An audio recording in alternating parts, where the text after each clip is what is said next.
I pledge allegiance to the flag of the United States of America and to the republic for which it stands, one nation, under God, indivisible, with liberty and justice for all. Roll call, please. Mayor Gibson. Here. Vice Mayor Linlaw. Here. Commissioner McGee. Here. Commissioner Catagato. Here. And Commissioner Height. Here.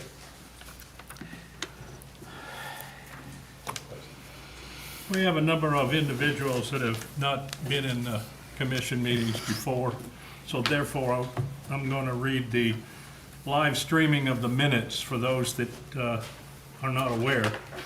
This meeting is being streamed live on the city's YouTube channel, and the recording will be available after the meeting on Commission's website.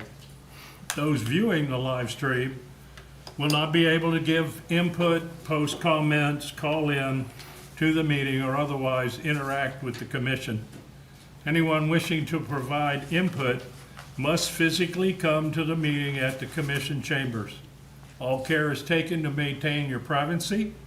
It is not intended that members of the public will be visible in a live stream of a meeting. However, as a visitor in the public gallery, your presence may be recorded. By remaining in the public gallery, it is assumed your consent is given in the event your image is broadcasted. Okay, I don't believe there's any commissioners' agenda modifications, is that correct? Okay. Let's move on. We have a presentation this evening. Rusty Spur LLC. Ms. Olson.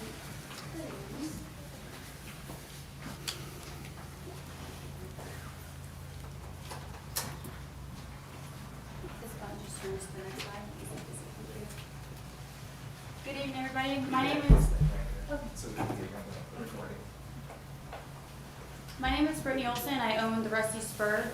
I'm here to do a presentation today over some scuttlebutt, some rumor help with River Rise that I've been conducting for a little bit over a year now in the city.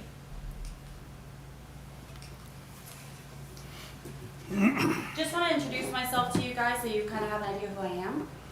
I'm third generation cowgirl. I was raised with horses. My mom still has horses. She still competes monthly at ranch rides. She's part of a riding club. Actually, my dad is here representing that riding group as well. My grandmother had horses.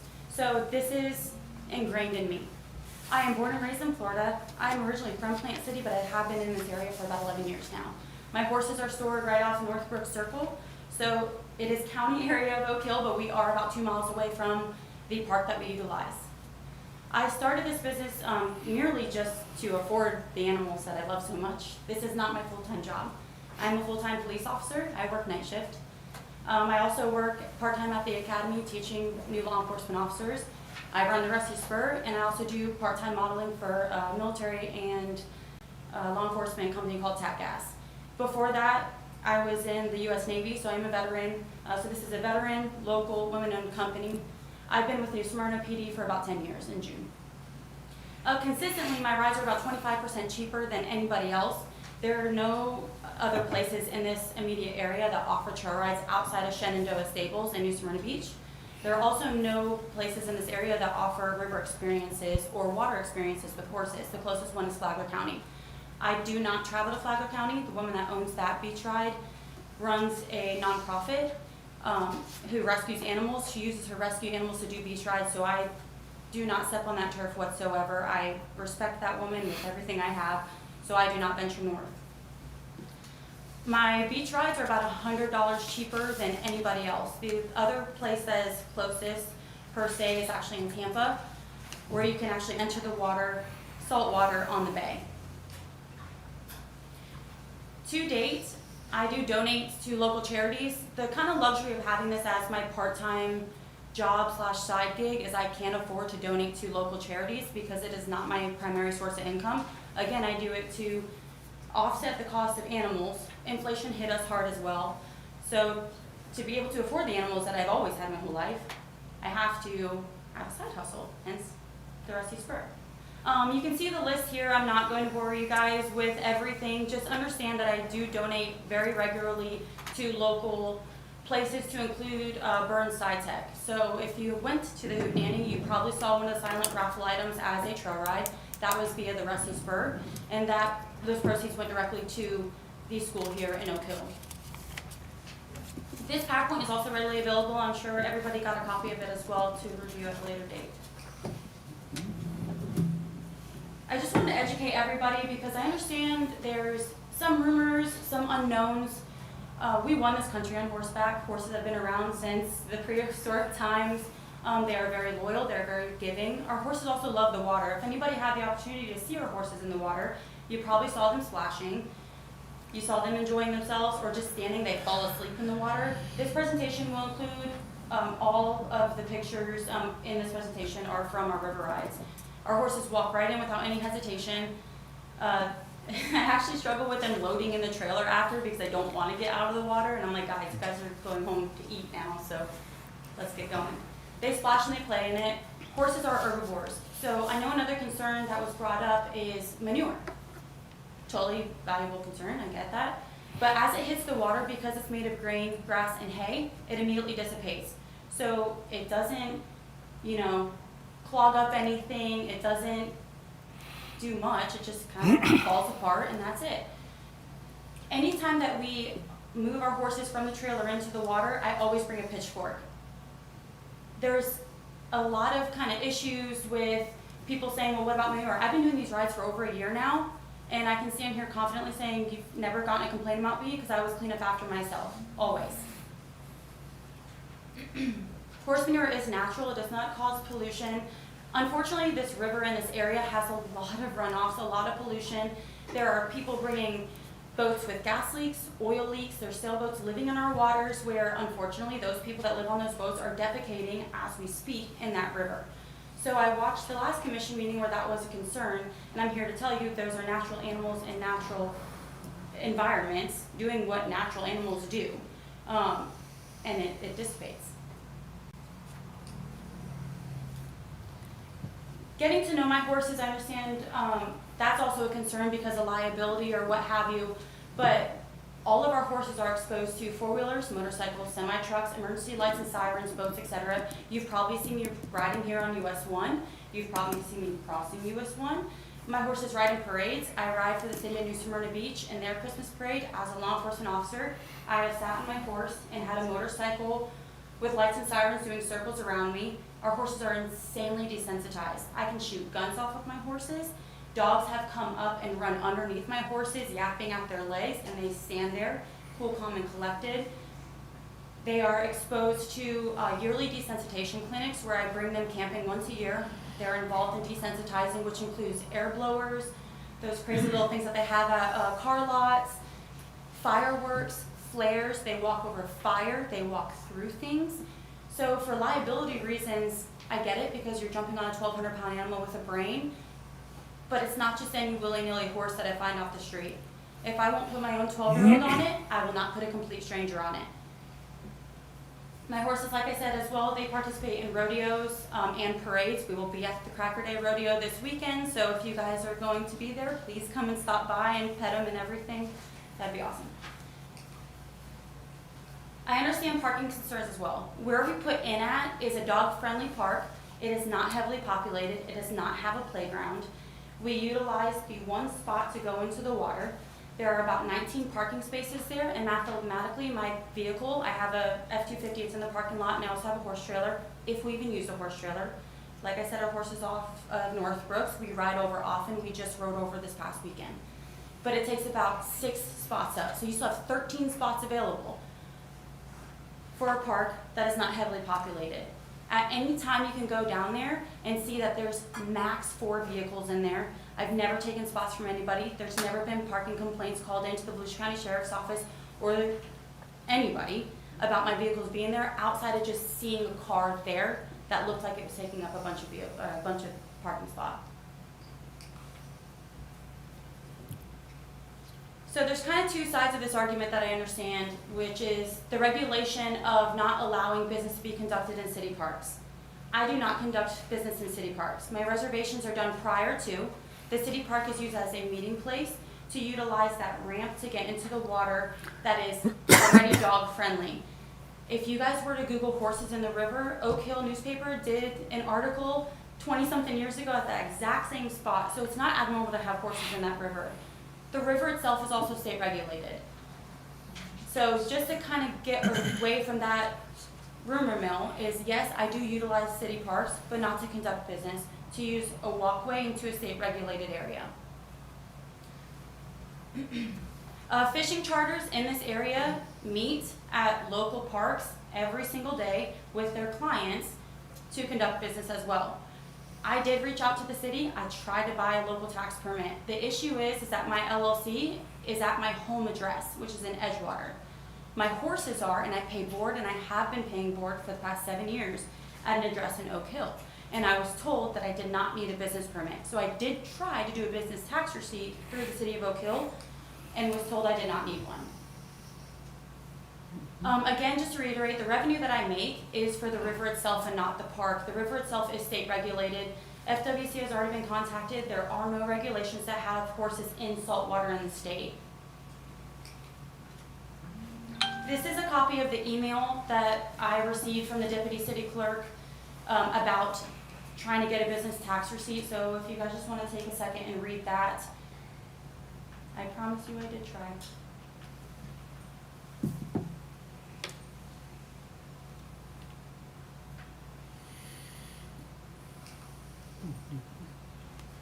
If anybody in this room would like a copy of my presentation as well, just give me your email address, because this is a Florida State statute at 773.01, and that takes away any liability from horse professionals, companies, etc., from anybody voluntarily getting on a horse.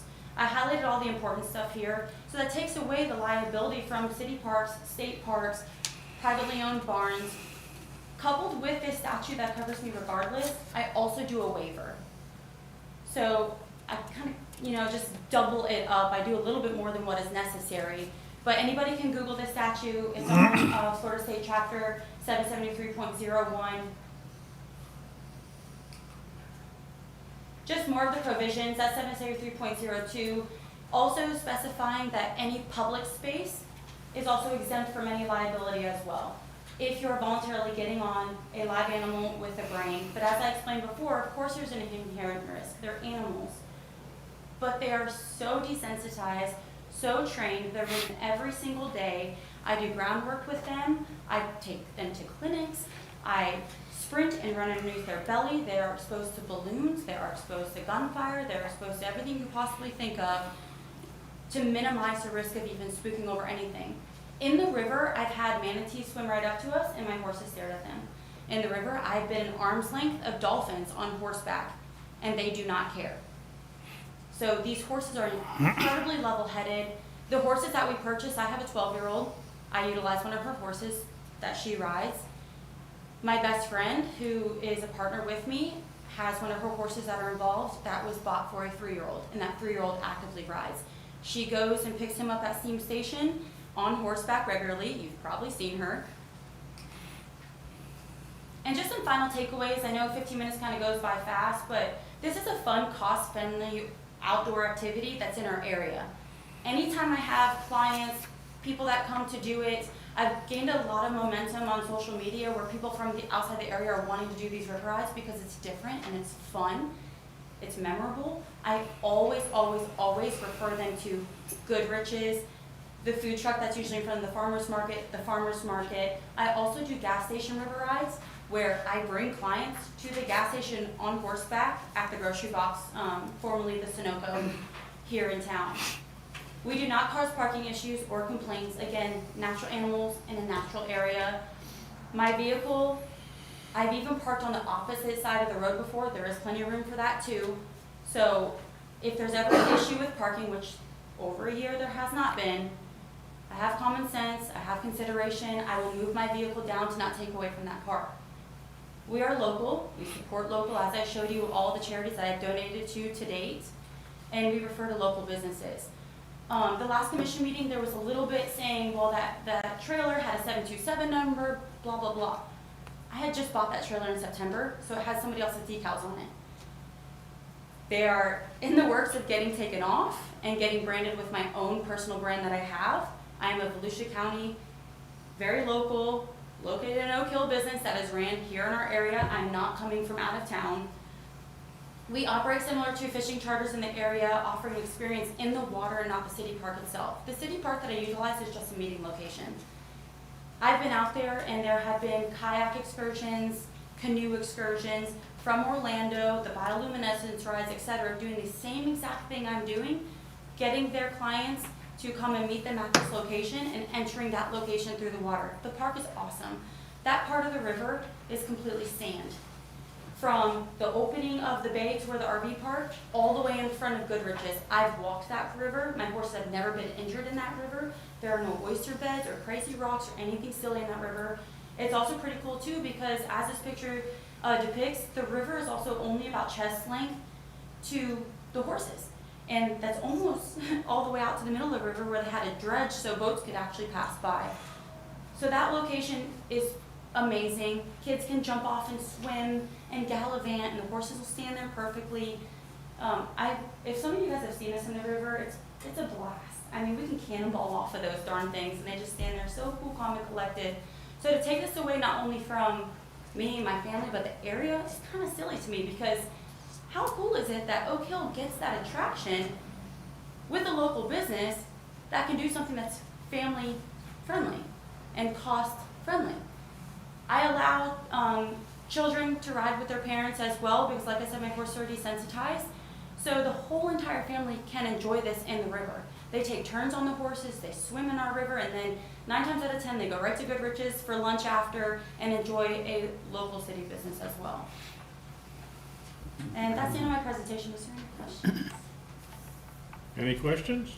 Well, Brittany, I want to say, my family's been around horses. We've had them. My sister was a champion barrel racer in here for many, many years, right? My only really issue right now is that you were talking about the sand.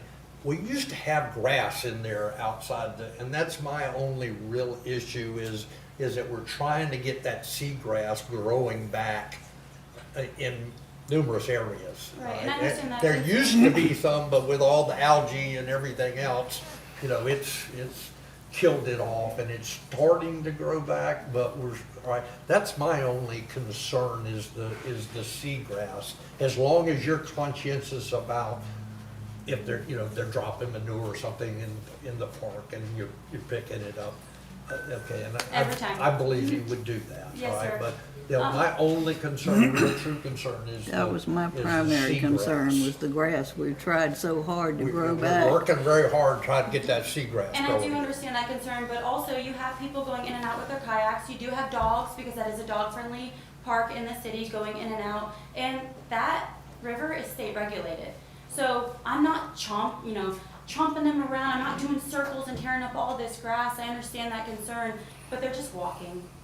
No, we used to, when I was a kid, we did the same thing. We rode all over, And we you had rode. horses, we rode them all over the place. It's So, incredible. I mean, we go everywhere on these horses. We go to the gas station, we go to the stores, we go to Dollar General. So, to take that away or to even add an ordinance to not allow us have other families experience that, it's just like mind blowing to me because it's one of those things anybody in here could be like, I remember the first time I rode a horse. how often are you doing the river ride? So our river rides, we only do during the summer times once a month. Now I do offer private river rides, but because of the trailering and the time it takes just to do one person, it is a little more expensive. I mean, common sense would say that makes sense. But we only do river rides once a month.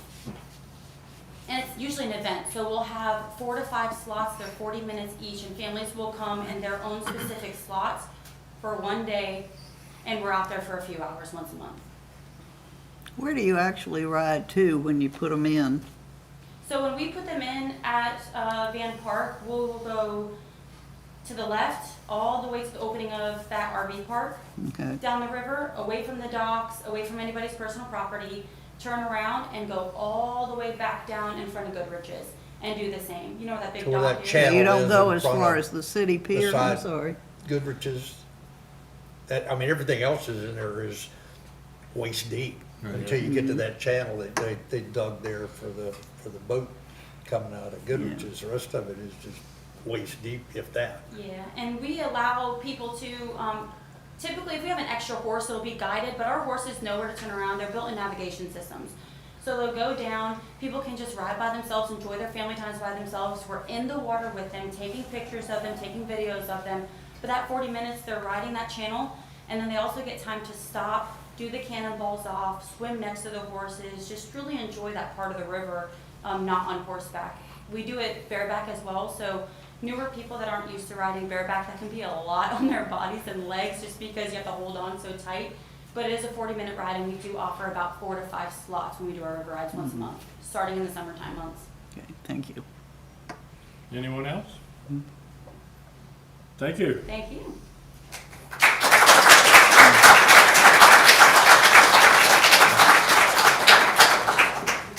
Okay. I do have a ticket in on that, Mr. Mayor. Please.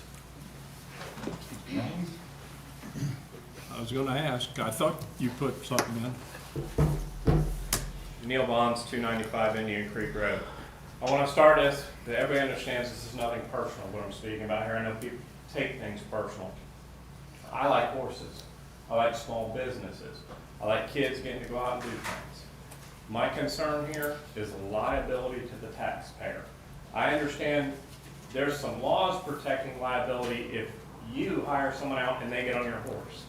Now, if Bobby or Susie is down there at the park when these horses are coming in and out of the water all the way up to the mean high tide line, so the city's not just responsible for liability to the first touch of the water, but all the way to the mean high tide line, that's your property.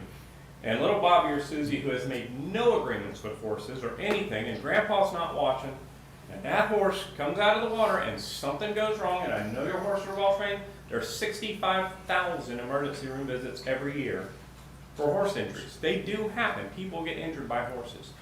What is the liability to the city? Do we need to have a discussion with an attorney and say, what is the liability to the city if Bobby, who never agreed to go on his horse ride, is down here with Grandpa at the park and horse kicks him? What's the liability? Because the city doesn't have any money, people. They have our money as taxpayers. So if they get sued, it's taxpayer money that's paying for that lawsuit. John Morgan's not going to sue the little horse ride company if he sees that happen. Everything's live streamed now. There's no hiding of a little town. The city's been made well aware the situation is happening. John Morgan is going to sue the city of Oak Hill because they've got bigger, deeper pockets if somebody gets hurt with these animals on city property. I know fishing guides were mentioned, saying fishing guides use the water.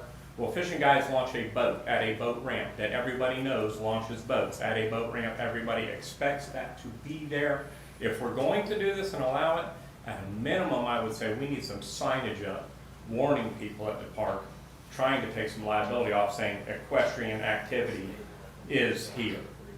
Be cautious, be careful with your kids, your grandkids. If they're out here, because the first thing a little kid does when he sees a horse is runs up to see the horse. Everybody's heard, don't walk behind a horse. Why? Because a horse can get spooked, and even the best horses can get spooked. They're living, breathing animals. I'm not against it, but I'm saying we need to think about the liability, build something into it, maybe talk to the city attorney and say, what do we need to do to protect ourselves? We also need to think about what happens with these other businesses that are coming in. If I want to bring 20 kayaks in, like I said, and somebody gets hurt on the beach with the kayaks, is the city liable? We need to answer that question. That's the big question, liability. And then if you tell me, no, I can't bring my business to the park and perform it in the same general type of manner, now do I have a lawsuit? I don't want to sue the city, but I'm saying another business. They say, well, you let them do it, so you've got to let me do it. And what happens when a business grows and there's 25 horses? Do we have to come back and revisit the whole thing again because we didn't make any rules about it or think to write anything down? We just went, okay, that's fine, because we like her and it's nice and we all want horse rides. But we need to structure something if we're going to allow it. Thank you. Thank you, Mr. Bond. Do we have anybody else? Megan?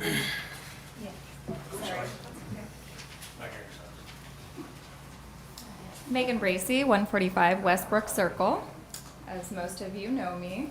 So I actually live next door to where this young lady stores her horses, and I've interacted with the horses. I actually did an event with our farm and their horses. So I have a couple questions. The liability, first of all, the city can be sued for anything. If a dog bites somebody at the park, you guys are gonna get sued. If somebody falls off a rock at the park swimming, you guys are gonna get sued.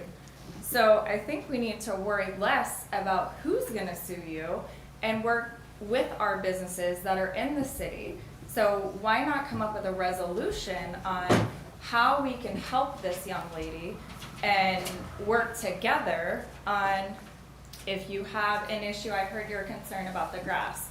I spoke to FWC in the state personally because that was an issue. I heard that in the last meeting about the, the animals and the manatees and the grass and things like that. So if that's a concern, FWC said signage, like there's certain areas that are protected. So horses is not something they regulate in the river. So obviously if there's something that you guys are trying to grow, there would be signage. So the city of Oak Hill, you guys can't regulate, and I know you guys know this, the river. However, if the park is an issue or businesses are an issue, why not start allowing businesses to purchase a permit to do this, to, work together and generate an income to work with these businesses. If it's just a thought. Also, what are the other solutions? Is there anywhere else that she could put the horses in the water where maybe there's not a lot of traffic? Have you guys thought about that? Is there a solution, other than just no or closing the door?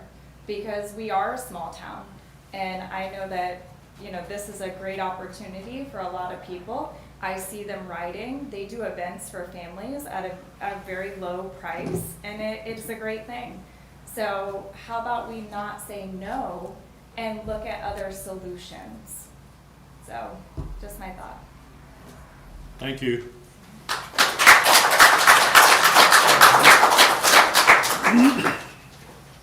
This isn't a pep rally. Please hold your enthusiasm. Thank you. Next. Nate?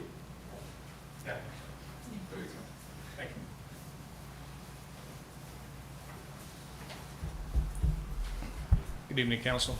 My name is Nate Ingram. I'm actually a real estate broker in the New Smyrna Beach area. I work for Scott Steger. Some of you may have heard of him, and I apologize in advance for anything he may say about me later. But I'm here, though, to support a friend of mine, a fellow small business owner, somebody who has a tremendous service, a tremendous outreach in the community. She's very well known, not only because of Rusty Spurs, but because of the other job that she does. And she has this great draw that draws the Rusty Spur. And we see people coming from all over Florida. If you follow the page, you'll see people commenting about coming to your community, to the city of Oak Hill. And why do they want to come to Oak Hill? Besides the river, the parks, my personal favorite, Goodrich's on the water, they have this draw. They get to ride horses in the river, and that's something you don't get to find very often. And so, in talking with her and what was going on with her small business here in the community, as a fellow business owner, I said, well, why not partner with the city? Do the business tax license. She explained to me the issue with that. I said, well, it sounds like you're doing everything you can to work with the community. What about picking up after the horses? She said, Nate, you're not listening. Well, we've already done all of that as well. And I said, well, then what is the issue? And she said, I'm not sure. Well, one of the draws for me as a broker when I advertise this community is the fact that Oak Hill is business friendly, that you give opportunities to people to be able to come into this community. We see it with the kayak rentals that come in. I'm sure they conduct their business elsewhere online, so they're not actually collecting monies in the park. The liability issue is another concern. It's a valid concern. However, she's done everything she can to mitigate that risk. And the city holds other festivals and events in the city. I've been to several of them myself. And so the speaker before me mentioned that. If a dog is loose in the park and the park is pet friendly, and runs up and bites somebody, the city is on the hook for that, because they're going to look for the deeper pockets. They're not going to look for the owner of the Australian Shepherd or anything like that. They're going to look to the city for that answer. And that's why cities have insurance. It doesn't come directly out of the coffers. We have insurance to cover that. And so in looking with this is just another draw to this community. I look here, I see people who have been in this community, who have a vested interest in it, and just want to better the community. I mean, that's why you all serve on this board. So instead of looking to limit a business opportunity coming into your community, I think we should welcome that. We should look for ways to encourage that. You know, maybe we could get Public Works or somebody to put a little ramp over there for her. Something like that that she could use directly to get into the water if the grass on the shore is a concern. The Fish and Wildlife Commission has already been contacted, as the previous speaker mentioned, and they don't have an issue with the horses in the water. Now, certainly it is a concern. I love to fish. I grew up in a small community called Cedar Key on the Gulf Coast. We were all commercial fishermen, so I understand the draw for Oak Hill. In preserving the lagoon and the waterways, we're not going to have an impact from the horses. We see a greater impact from the marine environment itself. So what I ask tonight is just, you know, as a friendly broker in the area, let's do something to help increase the draw here. I mean, you guys already have so much charm already. Why not add another component to that? Thank you. Thank you, sir. Thank you. Anyone else?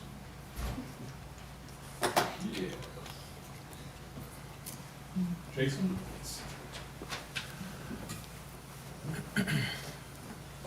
Good evening. Evening. My name is Jason McCarthy. Me and my wife have lived here. Address, please. I'm sorry? Name and address. Jason McCarthy, 1828 Royal Palm Drive, Edgewater, Florida. Thank you, sir. Me and my wife have lived here. I've personally been here since 1987. My wife has been here in Volusia County since the late 1970s. We both love the county, we both love the water, we both love horses. On top of that, I served with the city of New Smyrna Beach as a police officer for 25 years, retiring in 2015. When Brittany came aboard, she was a young officer, eager, clearly capable. And now that I am back with the city of New Smyrna Beach Police Department in another role, I'm so happy to see her not only doing so well, but absolutely thriving in her position. And on top of being such a good officer and a sergeant, she's running a horse business. She does all kinds of volunteer work. When it comes to competence, I can't think of many people I would rather have in charge of anything than this young lady here. I understand the issue of liability, and it is something that should always be concerned about. But when you have a more competent person, when you have someone that you know is responsible and will look after things, the possibility of things going bad does tend to go down. I can't think of anyone who could do a better job doing this kind of work.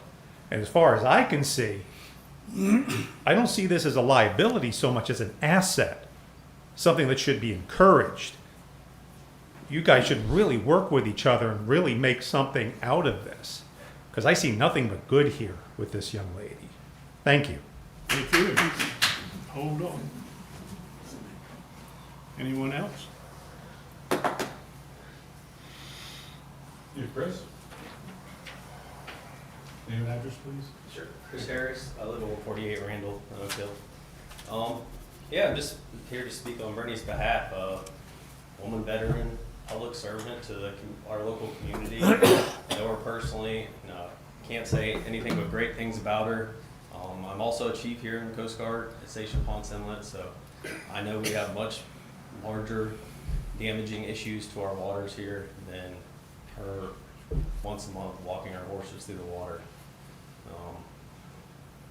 Yeah, I mean, there's bigger things out there. It's hard for me to see us up here arguing about this. I understand the liability aspect of the city, but we're talking about the mean high water mark. A horse walking in chest deep water is well beyond that mean high water mark of property liability. So obviously the entry point of the city park would be a concern of that, but other than that, I think it's a great thing. I've been to our events. My children have been to it. Resident of Oak Hill again, and yeah, all for it. Thank you. Anyone else?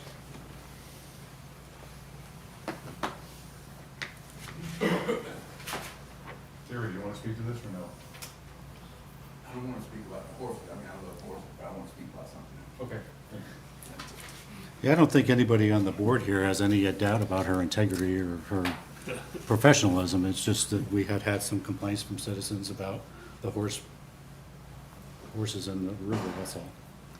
So there's no issue with her abilities or her integrity or anything No, like that. certainly not. You know, Right. No, that's not the issue.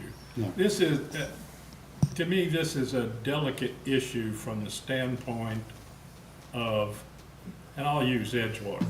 Edgewater doesn't allow horses in their parks unless it's posted. So have you ever used any of their parks for your business? Mayor, my horses are right here off of Northbrook Yeah. Circle, so I have not. But also, you know, like I said before, you have clippings in the newspaper of horses in this exact part of the river, and I know this river. I've walked this river, so I know it's sandy, I know it's safe, I know the water's warm, I know the water is shallow. So I haven't ventured down to Edgewater because also Edgewater, New Smyrna draw a lot of amateurs from other places. This park is not heavily utilized. It is not a boat ramp. It is a kayak ramp or a canoe ramp, which is much safer for everybody for me to enter there as well. So no, Mayor, I have not. It just wouldn't make sense for me to go down there, just with all the amateurs and the boats and all that, just way too much to have to deal with that. This is a perfect location for what I'm doing. Thank you. Thank you. This is a delicate issue, and a lot of research has to be done, from my point of view, on which way to go with this. Does the city allow it? Does the city permit the businesses that are utilizing the park? Mayor, are you only looking at the city of Edgewater, or are you looking at other cities? I only contacted Edgewater today. Other cities, I don't think Daytona lets you ride a horse on the beach, but I don't know. Canaveral National Seashore does though. Well, that's Brevard County, not Volusia County. But anyway, this is something that's going to be researched, and it will eventually, possibly, come into an ordinance. That's it. And it goes through the process. Public participation, if an ordinance ever is drawn. And since we lost our deputy clerk, I'm going to tell you, we're backing up, not moving forward, y'all. So just, you know, that's the process. I don't think anybody here's against horses in, but the liability issue is something that has to be researched. Mike Arman? Thank you. Mike Arman, Magdalene. I want to talk about the liability issue. I want to mention the Florida Recreational Lands Statute. As you know, I have a fairly vacant, significant piece of land, and I get people all the time, hey, can I hunt on your land? Can I ride my dirt bike on your land? Whatever. It turns out that if I don't charge them and they get hurt, it's their problem. If I charge them a dime and they get hurt, it's my problem. Therefore, I think the city is sheltered by the Florida Recreational Land Statute. By not issuing a license, you haven't taken any money. All you need to say is go do it. And you probably want to talk to Scott about that and mention that Definitely. statute. Yeah, well, that's the direction all of this is going. Yeah, We need- that's we the need issue, input from is the board liability. On liability. It doesn't seem to be any under that statute. Thank you. Okay, let's move on to citizens' participation, non-agenda items. Do we have any?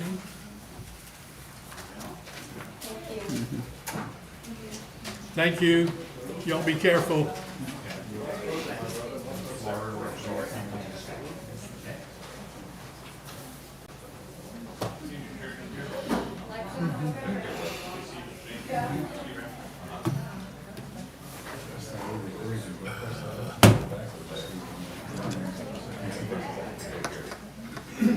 Here's Tony. There you go, come on.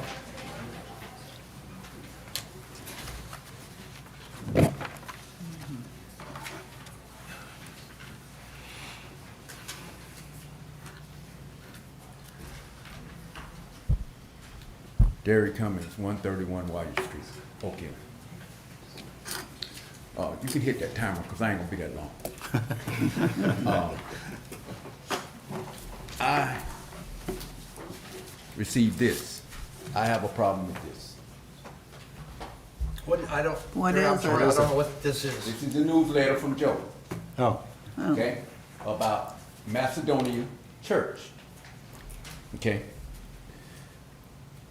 That church hasn't been used in 25 years. Okay? The reason the church was able to be purchased by the city was that I made, and I'm not an I guy, I made contact with the presiding bishop about the building, because the building is in bad shape. It's got holes it's got 4 holes in the ceiling, it's holes in the floor, everything is ate up by termites, even the books, the Bibles, okay? The only reason they wanted to sell it to the city, okay, was with the caveat that it would be incorporated into Nancy Cummings Park for a future community center. The only reason they decided to sell it was because all those presiding bishops up there in Jacksonville was taught by my grandmother, Nancy D. Cummings. Okay? If I didn't make that effort to do that, okay, the city could have took it eminent domain because the place was falling down. You cannot say something is a historical building if it's not maintained. That building hasn't been maintained in over 25 years. And that's the reason they decided to even sell it or consider selling it to the city, because they said, well, if they're gonna incorporate it with the park, we'll sell it at market value. And that's how the city got it. Now, this gentleman here, W.L. Gaynor, you say he pastored it, at the time it was surveyed, he pastored it? Ain't nobody pastored that church in 25 years. That was the state of Florida saying that, if you State of Florida don't know what they're talking about. There you go. Ain't nobody pastored that church in 25 years, Joe, I'm telling you. I'm telling you now. Nobody's arguing that. I know, but I'm just telling you. Well, thank You you. can't write what the state of Florida say, because they don't know, half of them don't know what they're talking about. Well, it comes from their archives. Okay? Yeah. Well, their archives can be wrong. Okay? They say my grandmother's name is Nancy Cummings. It's not. It's Nancy Veronica Cummings. You understand what I'm saying? No, you can't I don't. believe. Well, you don't believe nothing, Joe. There you go. You don't believe nothing. That's okay? right. But I'm just That's telling right. you right now Let it that all you out can't there, always Gary. believe. I ain't letting nothing out. I'm just telling you that this right here. Time, Mr. Cummings. Can I write another sheet and finish? Get your facts right now. Would you like my 3 minutes? I need. You talking about let it out? I'll let it out.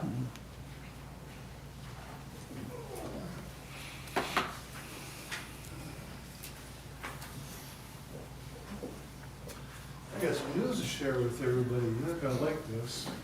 Well, somebody's not gonna like it. My name's Ron Engel, Canal Avenue. If anybody doesn't know who I am, raise your hand, I'll educate you. Is anybody familiar with the Florida ethics laws at all?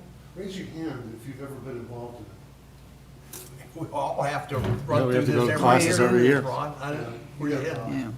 Well, anyway, I got a letter, somebody else got a letter, and it says right across the front, confidential, right? In there, basically, the first sentence, it says that, yeah, we are looking into this, and we're gonna get busy looking into it, and da-da-da-da-da. In the second paragraph, the last sentence says, this commission procedures on, commission's procedures on confidentiality do not govern the actions of the complainant or the respondent. That's why I'm here.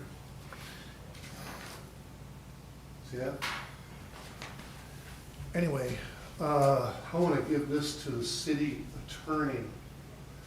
I've got 3 pages of state statutes. Ooh, I don't want to do that. 3 pages of state statutes that have been recited in regard to a complaint. And this is my original. I'd like to give it to you and give it back to me whenever you want to. City attorney's not here today? Cool. Let's make it real simple then. This is going to take place in probably about a month and a half, maybe 2 months. And with all the statutes that I've listed, there's 3 pages in Yeah, it's gonna be a pretty slam dunk. In any event, here's my question, listen carefully to this, I'd like to pose to the city attorney. Found guilty or not, I think he's gonna be found guilty. There's some pretty stiff penalties that can be charged for all that kind of stuff, but that comes from the state. My question to the city attorney is that we've had 2 lawsuits that I know of that were lost, and the city paid for those, $52,000, somewhere around there. My question is to the city attorney, does the city have the capability of filing a lawsuit to recover that through frivolous lawsuits that were filed? Is that pretty clear? Does the city attorney, I want an answer today, next meeting will be fine.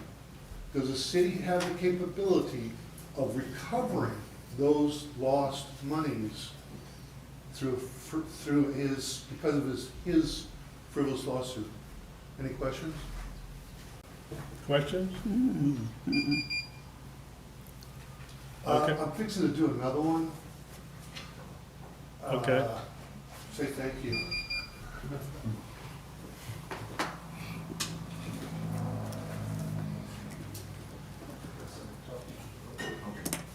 Citizens' participation, non-agenda item, anyone else? There's something in the basket.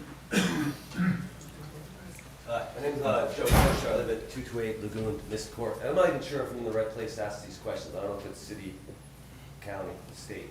There's a street light at Lagoon Ave and US 1 that's out. And I've probably almost hit 2 or 3 people after dark trying to turn there. You can look as hard as you want, and you don't see them until the lights get there. So I don't know if we can get that light fixed. The other question is about north of the fire station. They just dug out and filled, it's like a new storm canal. And they went from behind the fire station all the way to Lagoon Mist Court and then over to Lagoon Ave. Our storm drain went down by 2 feet. So did anybody think about that? Is that the city, is it county, state that dug that all out? What do you mean your storm drain went down 2 Lagoon feet? Mist Court, right, we had that the storm canal, it's behind all those houses. It went down, after they dug that out, it went down this far. Okay. The depth of the water? Yeah, because it all poured into whatever they dug out near the fire station. Isn't that a good thing? Yeah, No, that's good. Yes, it is. Oh, it's a good thing that they made that, but it's not a good thing that our storm drain went down by 2 feet. I don't understand why not. Because it doesn't even reach the drains now. It doesn't You're flow anymore.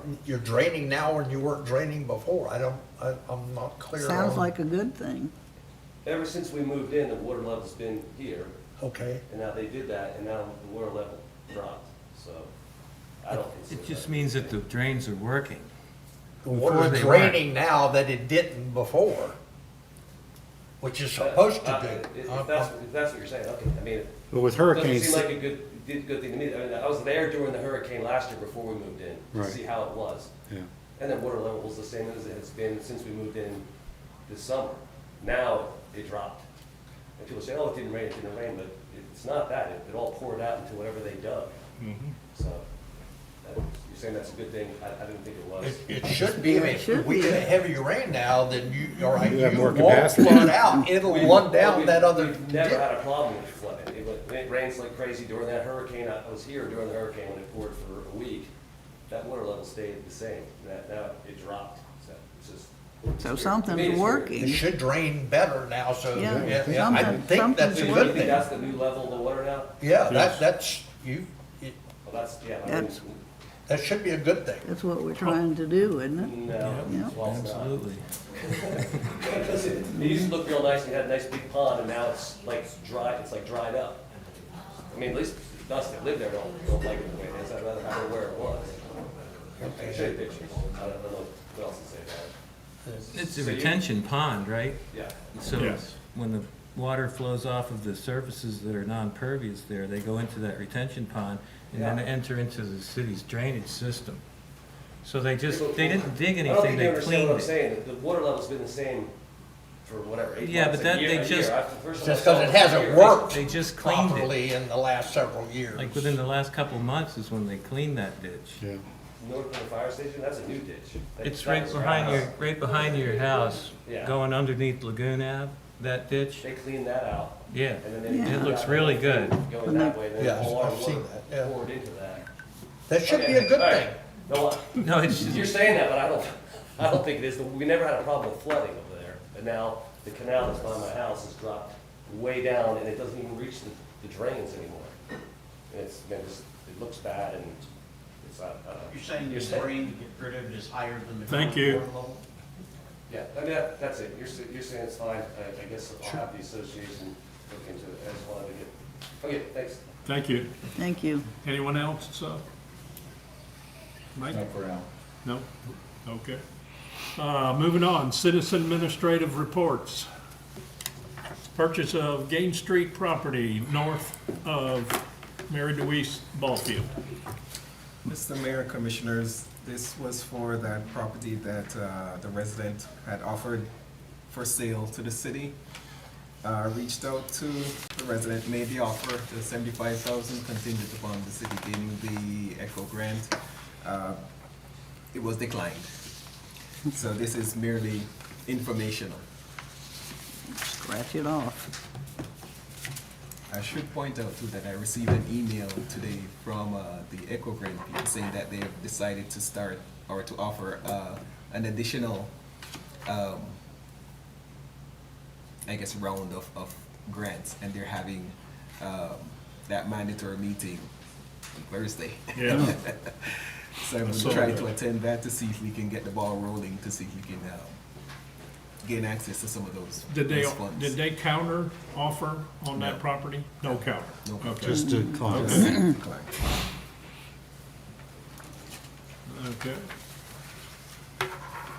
Okay. Next is the sale of Nancy Street. Yes, the Nancy Street property that the city owns, as the commission had directed, I reached out to the interested parties to have them provide or supply bids. There are 2 interested parties, only one actually made a bid. That was, where's his name? Roberto Gonzalez. Roberto Gonzalez. And that bid was in the amount of $9,000. So this really is just coming to the commission just to formalize the process and get your approval to move forward with the city attorney to do the paperwork to Do actually. you want a motion? Yes. I'll make a motion that we go ahead and approve the sale of the Nancy Street property. I'll second it. We have a motion and a second. Any comments or concerns from the commissioners? None? Call for the vote? Mayor Gibson? Yes. Vice Mayor Lindahl? Yes. Commissioner McGee? Yes. Commissioner Catagata? Yes. Commissioner Hyde? Yes. Okay. 591 Cherokee Boulevard. This is that property where they said that the city owes some $5,000 in fees. The attorney had asked to see the condo docs just to review their documents to see if there was a reason for that they could not levy these fees against the city. Turns out that there isn't anything preventing them from doing that. Sure. Of course. Well, let me ask a question, Mr. Adams. Preventing and, the city never signed any agreement with them. Does that make a difference? It doesn't seem like it does. So, we're basically, we're on the hook for the amount of fees that they say the city owes. So again, the same or more choices if you want. We can sell it, we can pay the fees and keep the property, or it's up to the commission whether we can offer it to them to see if they would be willing to Waive take the the property and waive the fees. Yes. So what's the pleasure of the We commission? got it for nothing. Make it go away. Yeah. offer to them. Like a headache. For the fees. Right, so by consensus. Unless somebody's willing to pay more for it, but we don't, we're gaining nothing from it. Yeah. And it's just a hole that the taxpayers. It's just are costing money, Pouring yeah. into something that we have no ability to use and are getting no benefit from. So The reason they that's have the it. consensus, offer it to them for waiving of the fees. Yep. Okay, Right. I will reach out.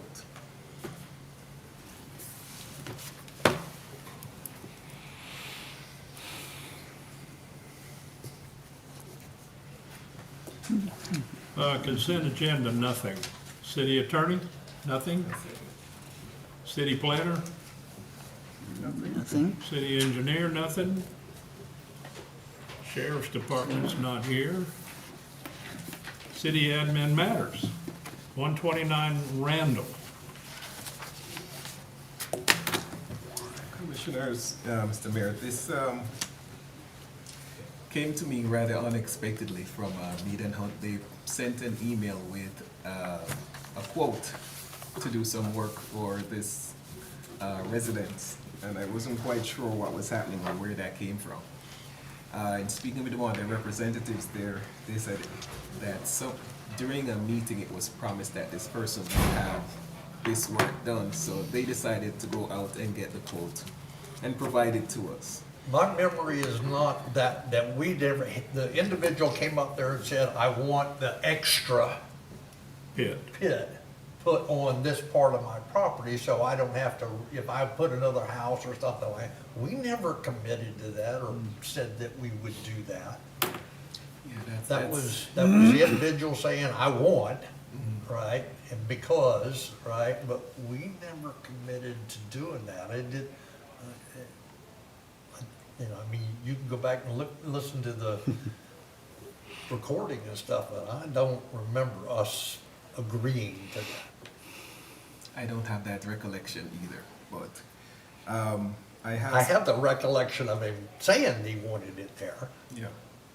but we never said, yeah, we'll do that. So I have had a conversation with the owner recently, and I've had a conversation also with Mead and Hunt.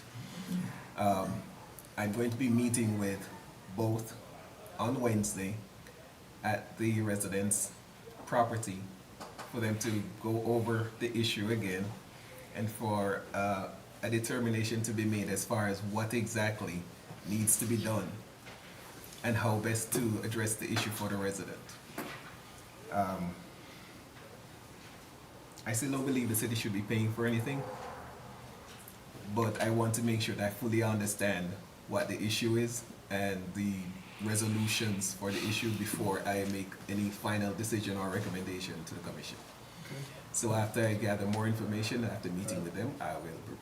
My memory is we never committed to. No, he wanted a pit put in case he subdivided his lot so he wouldn't be charged for it later on. Correct. Is what He I made remember. that statement, Yeah. but we never went, oh We yeah, never- go ahead and do that. Yeah. So that's where it is right now. Okay. Okay. Insurance for the church. That church that we bought at 222 Cummings is currently uninsured. I've reached out to our insurance carrier to see what it would cost to insure the church for the remainder of the year. That was a typo on the document, actually. It's not per month, sorry. You made my heart beat real Yeah, I was gonna say, it's not worth $2,300 a month, that's for sure. For the remainder of the year, it would be $2,364. Or if we decide we can not insure it and just, you know, My only take your concern, chances. my only What- concern if we don't insure the building is that we won't have insurance on the property either. And if somebody gets hurt on the property, then we're gonna be on the hook. So that would be my recommendation. Another that we liability thing. Go ahead and, the building is of little consequence because it's so damaged. You know, if something happened to But it, it would be a I would blessing. like to, Yeah. I mean, that makes a big difference with the, you know, the rest of the year versus per month, Yeah. right? But, you know, that had my heart going. But Kim, I also think we need to look at boarding up the windows and the doors and all that, make sure nobody unauthorized can get in there. I mean, that we don't have some kid breaking in to just go look, or we don't have a homeless person, people do, you know, like that. Yeah. How about a So- liability only policy? Well, that's what this is. Okay, I thought it was for the building also. Or is it vacant, It's a vacant It's a property vacant policy. house, right? But it's liability and, but can, is there some way that we can, put nail plywood or do something to make it as difficult as possible to get into the building? I'll work with our public works supervisor to get something done. Yeah, but, okay, I'm okay with that price for the year. Yeah, Yeah. and you need a For the motion. month. So can I get a motion to go ahead with the insurance? I'll make that motion. I'll second it. We have a motion and a second. Any further discussion from the No. commission? Call for the vote? Mayor Gibson, Yes. Vice Mayor Limbaugh, Yes. Commissioner McGee, Yes. Commissioner Cariano, Yes. Commissioner Hyde. Yes. Okay. Moving on to old business, Nancy Cummings Park ditch repair. Yes, Mr. Mayor, Commissioners, I'll probably lean on our public works supervisor for more information on this. We had, at the last meeting, we had talked about the quote we had received from the county a year or two ago for $20,000. I'd asked them if they would honor that quote. They won't. They revised it and came in at $32,000. And there's some additional work that would also be tied into making sure that the drainage for that area is properly addressed. But I'll have Mark Bell delve more Before into Mark it. talks, let me ask a question. Didn't we just talk about this about a month ago and it was 60,000 that we agreed to put the culvert in and repipe that? And, cause they're out there. I was out there the other day and they've already started digging and that their drag line is already in the middle of the ditch and I can They've answer, already I can answer started all that. those questions for you. Mark Bell, Public Works Supervisor, City of Oak Hill. I'll start with where Jerome left off. The $20,000 estimate was not it was not anything to do with the existing ditch that is inside Nancy Cummings Park. You know Wood Street that runs east and west, or Wood Avenue that runs east and west parallel to the entrance of Nancy Cummings Park. It crosses over Cummings Avenue and meets up with a ditch that is on the other side of the street between two separate houses. The estimate for $20,000 was to replace the pipe in the ground there that runs down Wood Avenue to the culvert box that goes under Wood Avenue, and that all meets up with the ditch that is in Nancy Cummings Park. Sounds kind of difficult to explain, but it's to replace the pipe that runs down Wood Avenue. Has nothing to do with the internals of the park. The other estimate that we had for the inliner of almost, what was it, I think $52,000 or $54,000, that was to line that pipe. I'm glad that I went out there with the county and looked at it because you can't line it. They put a 24-inch culvert pipe underneath Cummings Street. And when you look through it, it actually eclipses the smaller pipe that it meets up with that runs under the ground along the side of the park. So they wouldn't have been able to line it. But that's what the lining cost was for, and that's what the replacement cost was for. The new $32,000 is to replace that piping that runs east and west along Wood Avenue and under Cummings Street. That's what that price is for. The additional prices that you see, or now I'll go to your next question, in the ditch, it was determined by the county after a teleconference meeting with Jerome and myself, Louis Trivet, meeting on site with Patrick, that ditch is actually part of the City of Oak Hill's maintenance from Wood Avenue to West Hickory. After it goes from West Hickory towards Putnam, that is the county's. And that's where the drag line was. No, it's in the section between Wood Avenue and West Hickory, yes, sir. Right. That was an agreed upon price for them to clean that out, because if we don't clean out that part of the ditch, there's no sense in doing anything else with the piping. It's gotta have, the work's gotta go. Right. Exactly, so the estimate for that came in under Mr. Adams' allowable as far as what he can sign off on. I brought it to him, we have a contract with the county anyway, that's why they're cleaning that section first. So the numbers that you see in front of you, that part is already being done. It's $32,000 to replace all the pipe under the ground at Wood Avenue. And then I don't remember what the figure was to open ditch Nancy Cummings Park. That was 26,562. That is to take out the existing 24-inch diameter pipe that is underground at Nancy Cummings Park and make that an open ditch all the way up to the fence line, and then put in a new culvert pipe from the box adjacent to Wood Avenue to under the fence line, so that there is no open ditch outside the fence. Otherwise, you would have a problem with pedestrians, cars, anything like that, in a big open ditch like that. Right. What's the tie-in here? What happened, all right, the 56,000, just a little slightly less than 60,000. That was to do inliner on the pipe. But we're under not Wood gonna Avenue. do that. No, you. So that money's not been expended? No, sir. Okay, all right. Okay. That scared me. We never approved it anyway. We talked about it, but we I didn't thought vote we on did it. approve it. We didn't. No, We we had had talked We did about, talk we had talked about them Okay, running we the had talked camera about out there. inspecting and cleaning the Yeah. pipe in Nancy Cummings Park. And putting a line. And that's why everybody said, well, but it was only 20,000, why not do that? The problem was, you know, and Okay, you had so brought we it to didn't my do attention, it. Mr. Gagliardo, hey, we already Okay. voted on that, why hasn't it been done? But that actually wasn't for the piping in Nancy Cummings Park. Okay. So the new prices that you have are 32,000 to replace the pipe underground along Wood Avenue, and 26,000 and change to turn Nancy Cummings' existing clogged up 24-inch pipe into an open ditch. The only other thing I would add to that is, once that is all completed, I don't know if you got, I know you had talked about wanting to put a fence up to block off the ditch from the park. That would be an extra added expense to fence off the ditch. We would only have to fence one side of it though. The other side of the ditch is not accessible. The only thing over there is the pump house and then the fence for the ball field. So we wouldn't have to expend the money to fence off both sides of the canal, only one side. And if you wanted to do that, I can get prices to just fence off the canal from the park, or I can get prices to fence off the canal and run it east to meet up with the fence that's right there at the corner of the basketball court and the church property, or we can fence in the whole thing. We can go extend the fence on Nancy Cummings Park and encompass the church property in order to keep people out of it until we decide what we want to do with it.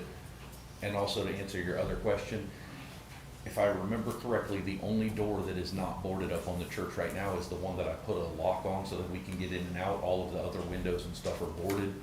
How well, I don't really know, but they've been boarded up for a Yeah, long for time. a while. Any are there no trespassing signs on it? There was, I think some of them have fallen down as the porch railings have kind of dilapidated. There was certain signs on there, but a lot of that stuff has fallen down. I can put up new signage on there. Yeah, I think Just just a couple of be things. safe. Yeah, a couple of things to think about.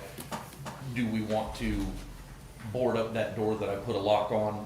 We can always take it off to gain access if we want to try to eliminate all access unless it's needed Well, for a you reason. need to be able to gain that, but it needs to be difficult for Yeah. anybody that doesn't have the key in the lock.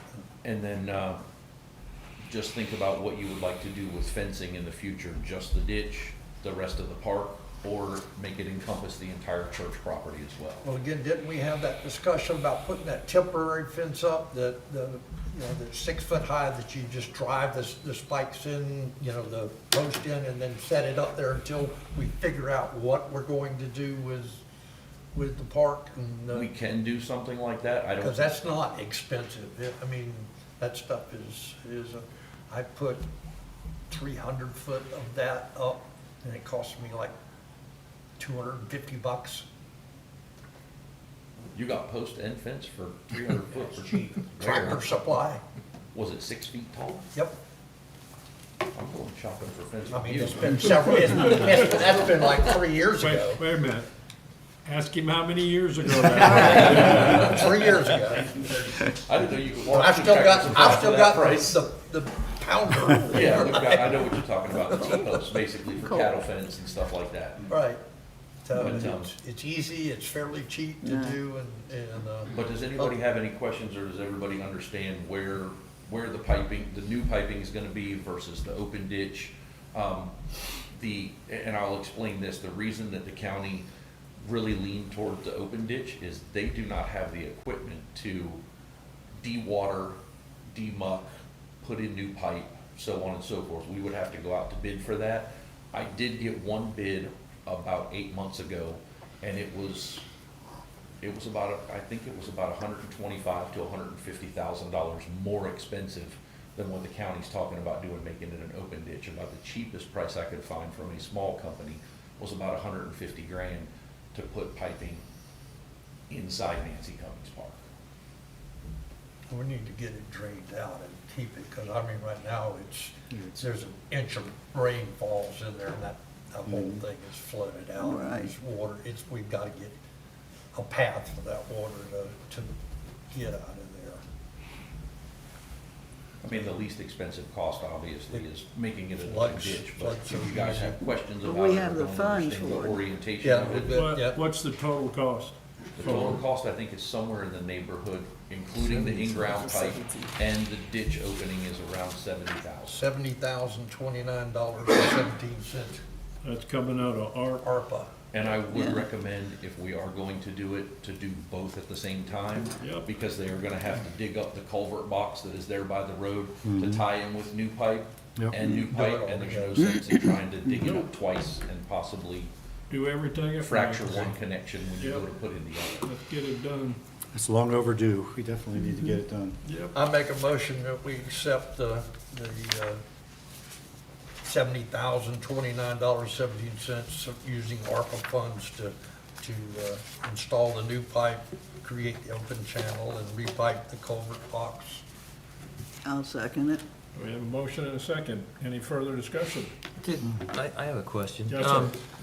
Did they look at the pipe that's going down Wood Ave? Yes, sir. Me Is there being pipe back- there now? There is pipe there now. The pipe that is on the far east end of the road, that is in the current open ditch that's there, the old mosquito control ditch. Patrick and I, because it's been so dry, actually got down in there where it wasn't wet at all, and we actually got in the big culvert pipe with flashlights. And the big culvert pipe goes from east to west under Cummings Street. Once it crosses under Cummings Street, imagine like the solar eclipse, it's like this. So you've got a 24-inch pipe that is feeding into about an 18-inch pipe, but it's It's eclipsed. So it's only getting about 10 inches. So you've got a 24-inch pipe trying to feed into 10 inches of pipe because they're overlapping. Shifted? No, they. Phil, Two different sizes? It's two different sizes, so they were never coupled together. Then you get settling and erosion and stuff because water is Silt. trying to pass through there. So now the pipes have eclipsed one another. So instead of it going from 24 to 18, you're going from 24 to about 10. How many rattlesnakes water boxes did you meet? None, not yet. Well, it was dry on that end. And we mowed it first before we got in there. There you go. Is there pipe west of the culvert box West of the culvert. along Wood? No, where that culvert box is. So it where only the comes from Cummings down to it the comes- culvert box? Have you seen Nothing, the? nothing west of that?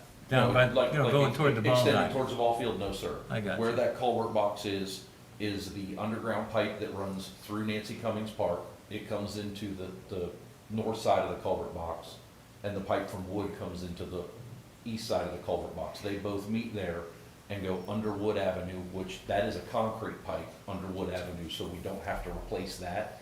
Thank goodness, we only have to tear up one section of the street, not two. That's a concrete pipe that runs under Wood Avenue and feeds into the canal that they are currently cleaning out. And that pipe is going to be VACCON, and the one at the other end on West Hickory that goes under West Hickory, that's also gonna be VACCON out. Excellent. So that way, the city will have free-flowing water up to the county's point of Up to maintenance. Putnam. Yes, that, Mhm. everything on the city's they end were will working that be drag wide line on open that. up to the county's point of maintenance.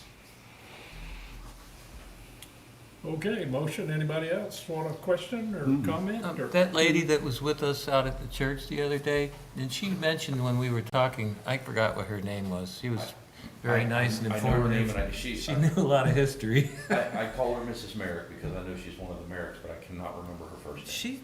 Didn't she say that those houses that are, west of the culvert box on the I guess that would be the south side of Wood Ave, that they flooded? I don't know if they flooded, to be honest with you, sir. I don't know. I know that there was anywhere from knee to waist deep water on Wood Avenue. I think the houses Yes. were okay, but anytime it rains heavily, a lot of those people were parking inside. Yes, they couldn't get to the house, that's what The she Yeah, county they were digging out parking- that they were road parking inside going, Nancy that Clements that Park. canal going Yeah. back to And Putnam Bucking. is gonna, should help that. Yeah, till it gets to Putnam. Well, Then we well, got that's- 1.7 miles to go to get to the head of the Yeah, river. we get it down He there. did say that that machine though has it can saw and Oh, it's, yeah. it can saw those, so. Yeah, just so in case anybody's wondering, it's not just digging out the ditch. He actually put a cutter head on it and cut all the overhanging branches and all the vegetation so that there is a clear path, not Yeah, it was a only piece in the of ditch, but equipment. Yeah, above it's the ditch. nice. So everything that might have been dead, hanging, or interfering has all been cut out, and he cut his way in, and then he's dredging his way back out. Nice. Call for the vote. Mayor Gibson. Yes. Vice Mayor Linlaw. Yes. Commissioner McGee. Yes. Commissioner Catalano. Yes. And Commissioner Hyatt. Yes. Next, VIA Hall cleaning contract.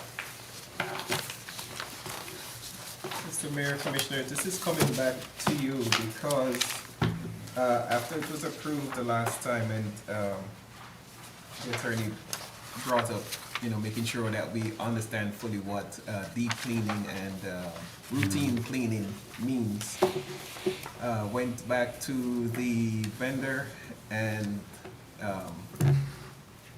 Tanya over at the museum, and the prices went up. I wonder why. After discussing what exactly is entailed. So it's coming back to you because of that. The price has gone up, the total cost has gone up from $3,900 per year to $4,200 per year. The initial deep cleaning has gone up from $250 to $300, and the every 2-week cleaning from $125 to $150. So this is being brought to you just because the cost has changed to get your approval to expend those funds. After the deep cleaning, how often were they gonna clean? Every 2 weeks. Every 2 weeks. That's I think that's pretty reasonable. good, yeah. Yeah. Pay a lady more than that. Is there a motion? Excuse me, we got a Drew Ann would like to speak. After the motion. Understood. I make a motion, we accept the prices for $300 for deep cleaning and then $150 every 2 weeks for regular cleaning. I'll second that. We have a motion and a second. Commissioners, any comments or questions on this? Hearing none. Ms. Druan. Drew Ann Welch, 222 Cypress Avenue, representing the Historic Board as requested by Tanya Petraka. So you know, the reason the price went up is when she gave the price originally, she was setting it out to be done weekly. And when everything was received back, it had been changed to doing bi-weekly. So bi-weekly will obviously take more time because it's not done that extra week of the month, right? And so she had to raise her prices in accordance with the difference in the work from what you could do weekly, where you'd be on it every week, no matter what was in there. And I think it was like $25 for I each think one. it's So that fair. was the difference, and I just wanted the commission to understand that it wasn't done deceptively, that it was done because the time was changed on the contract. Thank you. Thank you. Just to clarify, the contract did state every 2 weeks, and I had spoken to her prior to sending the contract, so she knew that it was every 2 weeks and not weekly, and that was agreed. So I think, although that contributed to it, I believe the clarification of what exactly or what they were expecting for a deep clean Extent and a of the routine cleaning, that also contributed to the change in the cost. Okay. Okay. Any comments? Sounds Commissioner? fair. None? Call for the vote? Mayor Gibson. Oh, yes. Vice Mayor Linlaw. Yes. Commissioner McGee. Yes. Commissioner Catalano. Yes. And Commissioner Hyatt. Yes.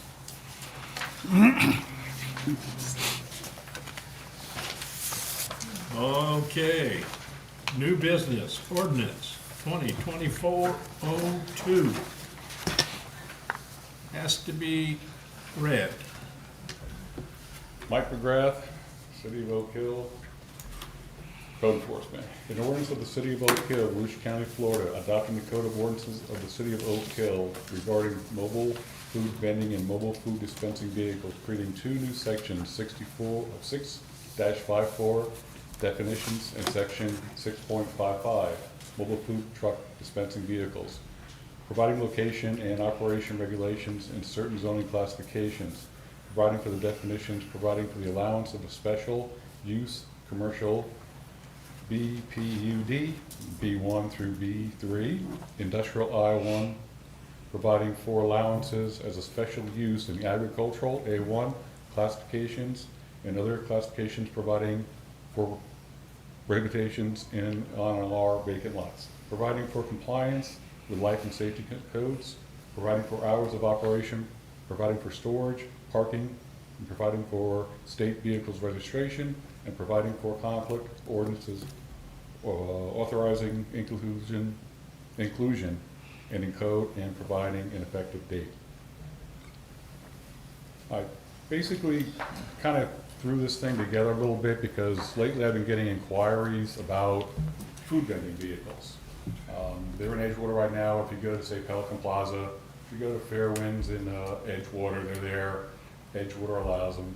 So what basically I did was took Volusia County, Edgewater, some of the surrounding municipalities, and kind of just threw it all together like a fruit salad, if you know what I mean. I just want you guys just to look at it. I don't want you to vote on it tonight. I just want a little bit of opinion because this is kind of in the conception stage right now. So if you guys kind of like basically what it's going, that's fine. I definitely want Scott to look at this because obviously this is a bigger issue than me. This is just to get the ball rolling because within the next 6 months, year, this is going to pop up and we're going to be on our heels, if you know what I mean. Right now, there is a state statute that kind of regulates it, your basic permitting, BPR, health, you know, so we do have some control with state statute. A primary example would be, say, the auction down south. One agreement like a food truck, serve coffee, donuts, whatever like that. Open space, primary, it'd be perfect. And that's what I'm trying to guide for. The worst case scenario is have it during the school at Dollar General being let out. Now, I try to keep it to the B1 would be in our house, if you know what I mean, because we know the parking, the timing, whatever like that. And we don't want to burden the commission with all these food trucks coming in, we having a PLDRC, having this reading. What I'd like you guys to do is basically, for like the bigger pictures, like the agricultural, I mean, the PUDs, anything that has to do with that's going to be kind of like awkward a little bit, I'd like to get your input basically. But again, I just want your, basically in the back of your mind, kick it around a little bit. It's not set in stone, because like I said, some things are maybe too restrictive, other things might be too easy. So this is just to get the ball rolling.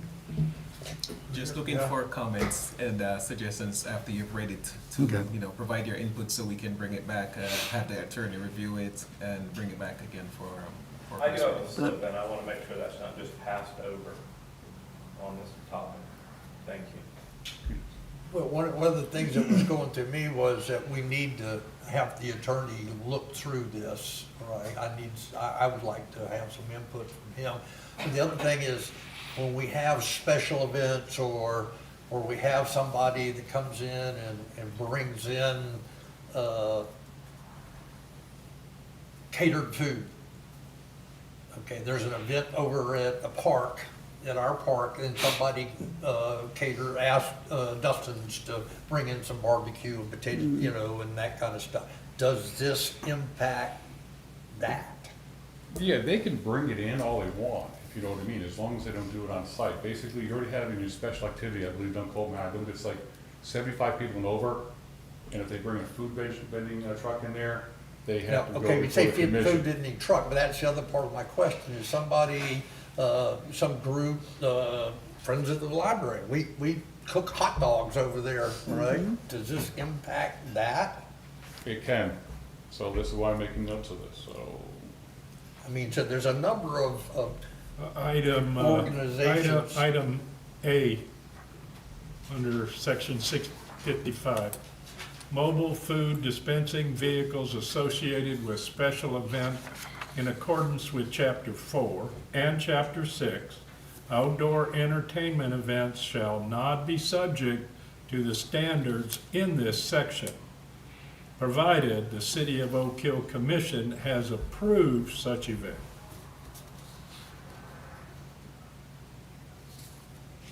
Does it have to be the commission, or can it be the administrator? It says commission. Well, I mean, we're drafting this now, We can right? change it, yeah. I mean, because every time somebody wants to do something, we would have to get together and, If it's a special event. huh? That's what that says. That's not, I mean, But this that's in is, a this city is, grounds. the- If somebody's got you know, if I had a family reunion in my front yard, I got a big front yard, right? And I invited, you know, Heavy's Barbecue to come in there, all right? Am I subjected to the rules and regulations of that? here's. I think that would be a private event, I don't think that would be. Yeah. Wait a minute, catered private events where no food, product, sale, or service is made available to the public are exempt from zoning restrictions unless more than 75 people attend. So if it's private, the way that reads, and there's Okay, under 75 people. That's the kind of it things that were running through It my doesn't, head. it doesn't affect it. Confirmation on, Watch your Would the- guest would the- list. Would the host have to pay the entire bill, or what, you know, or could like Heavy's Barbecue, for instance, like take money from individuals? Commissioner, it doesn't even discuss that, not in here.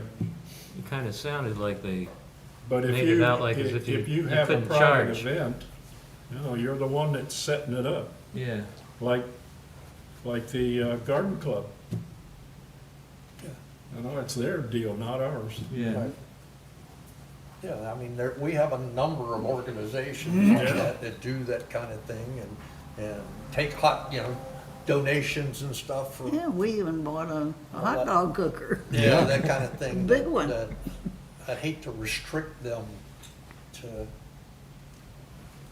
Like I said, this is a very rough draft. This is like, Oh, I tried to adapt it more to Oak Hill, but I took, like I said, Volusia County, I took all the counties and kind of like just made one big, like I said, fruit salad right here. So the input's wonderful right now, so.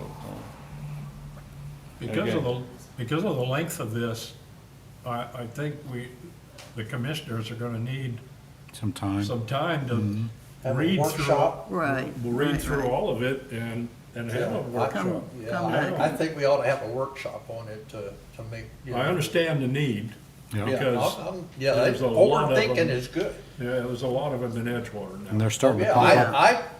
when I On saw every this, I corner. looked up, there's a vending machine or food truck tracking app. Yep. There's a bunch of them up there in Yeah. Edgewater, Newsom, and Daytona. I think it's a good thing that we're getting ahead of this before it becomes a No, problem. that's a good thing, yeah.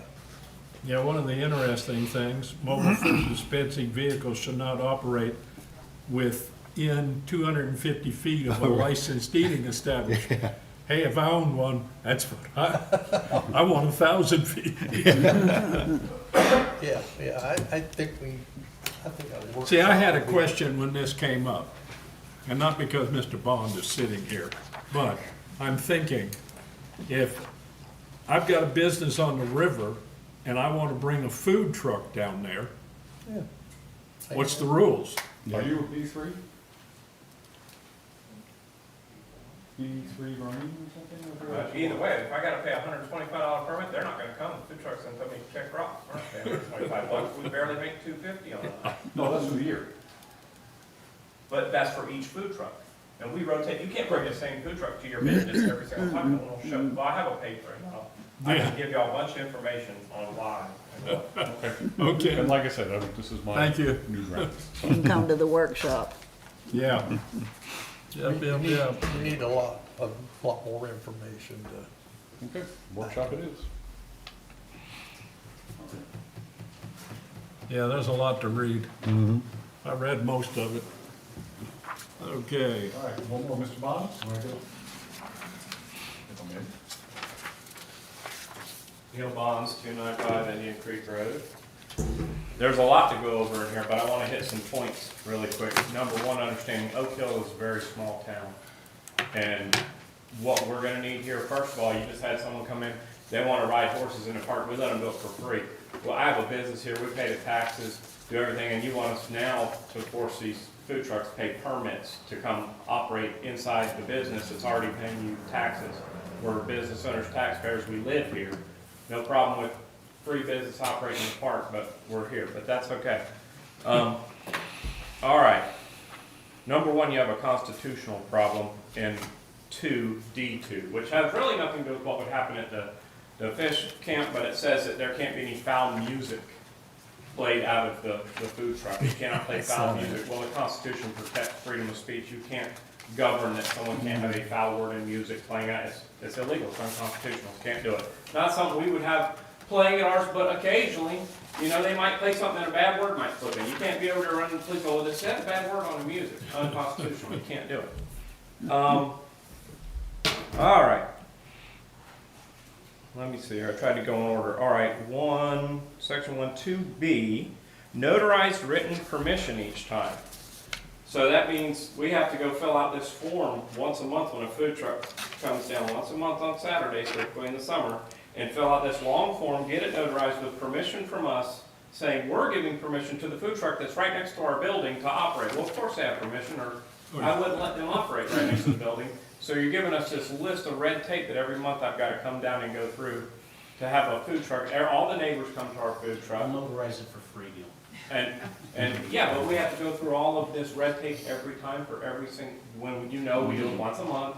It's gonna be a different truck, because you can't say barbecue, barbecue, barbecue. People are, well, I'm not gonna go down there. You know, they have barbecue every week. I'm tired of that guy. So we need to look at something there, like, do we, every single time, if it's the same business requesting, it's within the gates of our property, it's not out in town, it's in our own property. We're providing everything, all the parking. We don't allow them to sell any alcohol. We don't allow them to sell any drinks, because we sell all those in our shop, and we want to control the alcohol sale. That way we know how to make sure that someone's not overserved. So we're doing that to take care of the community. We're not even allowing our trucks to sell that, even if they could sell alcohol. We don't allow it when they're in contract with us.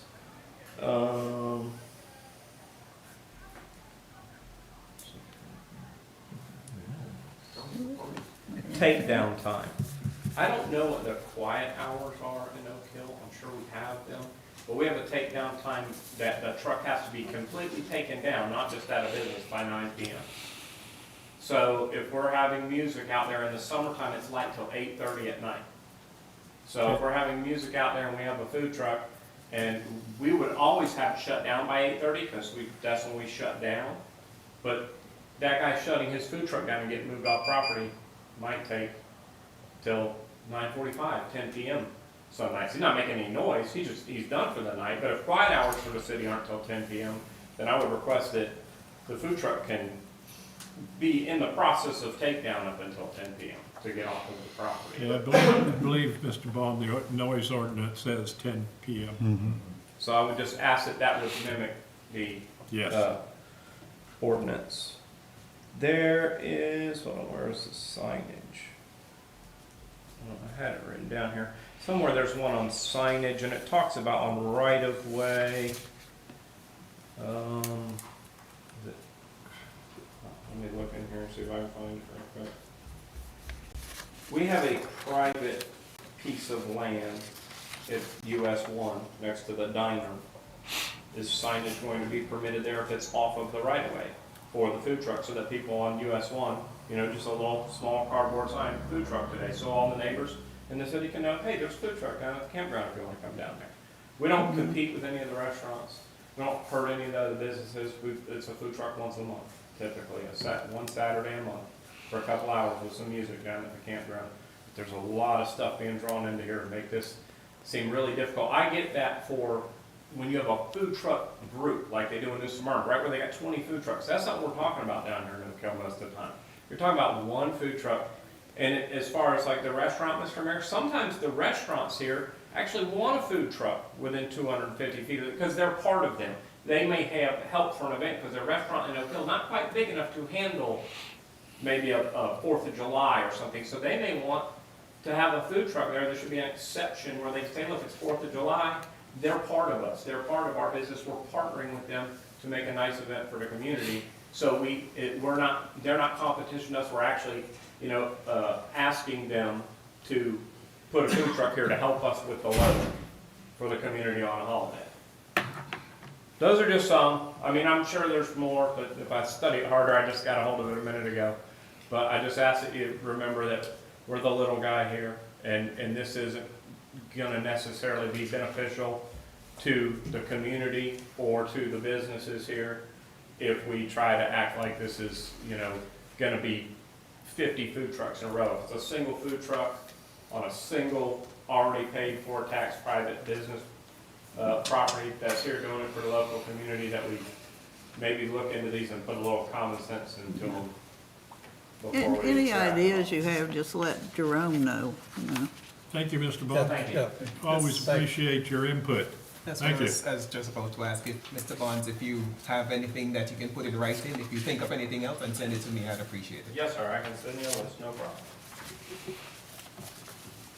Anyone else? Okay, basket's empty. let's move on to boards and committees. Mike Arman, Economic Development.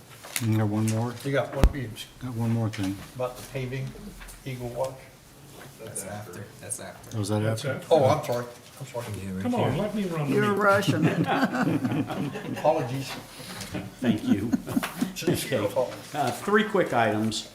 As you know, Oak Hill spends a little bit of money to support Sevmatech, Southeast Volusia Manufacturing and Technology Coalition. We just finished a job fair at Brannan Center. We had 38 employers. We had over 200 applicants. Many of them were from Oak Hill. I recognized them. And everyone was very, very pleased with the whole thing. And for the next one, we're going to do another one in the fall. You're invited to come up and look around. I think you'll enjoy it. Sevmatech also, as you know, what Sevmatech does is we try to bring high-tech, well-paying jobs to this area. One of the things we do is we have an email list. And they keep on bombarding with Bliss Jameson with all these lists. Hey, aerospace, aerospace, aerospace. And she volunteered me to look at it. Okay. And I'm running into stuff on these lists like, here's Indianapolis Airport. Now, I know the weather's better here, but I can't see Indianapolis digging up the airport and bringing it down to Southeast Volusia. So I went and spent a couple of hours with SIAC categories, which is what has replaced standard industrial categories. And I looked for the space business specifically. CubeSat frames, space-rated electronic components, ion thrusters, launch support equipment, real hardcore stuff, and came up with 595 good names. And that's the mailing list we are using. And then she accused me of being why the Buffalo nickel has only 3 legs, but I squeezed him. Okay. Quarterly economic development meeting on the May 17th at 7:30 in the morning. They'll feed you, it's free, and they usually have a very good speaker. I'll have more information on it for the next commission meeting. Okay, thank you, Mike. Okay, now, Public Works, Eagle Watch Road. Hit me later. What's that? Mark Bell, Public Works Supervisor for the City of Oak Hill. Before you have 2 different estimates to redo the asphalt millings on Eagle Watch Road. The reason there's only 2 is because I reached out to a couple of other people and could not get any more estimates. One of them was actually gonna give me an estimate to put down millings and also an estimate to actually pave the road. After about 5 failed attempts, I asked Mr. Adams to put this on the agenda because it has been an ongoing issue for a couple of months now. The asphalt millings that are gonna be put down is gonna be about 2 to 3 inches. So it'll be a lot thicker than what is existing there now. I think that that'll give us a pretty good base to last, you know, several more years instead of just trying to just put enough in to fill in the low spots and the potholes, so to speak. So that is why you only have 2 estimates in front of you, just because I could not get a third competing estimate. After, like I said, I think I reached out to 5 different companies. I only heard back from 2 of them. The third one I heard back from, and after 4 or 5 failed attempts, leaving him voicemail after voicemail after voicemail, I just assumed that he was no longer interested. So if you have any questions about the 2 that you have in front of them, I will be glad to try and answer them. Yes, sir. Well, I noticed that in the quotes that they didn't include rolling, you know, after it was, I guess, dumping it and spreading it, is that right? That was the only. So yes, I don't. Compressing it? Yeah, with a roll, you know, one of those big roller machines, because I understand Is that that there's in some the- advantages to that. There could be, in my experience with asphalt millings, it is a loose product, it will stiffen up over time. I hope he doesn't mind me picking on him, but Mr. King might be able to answer that question as far as rolling the millings better than I could, because he's got a lot more experience with it. I don't know if there is an advantage to rolling them or not.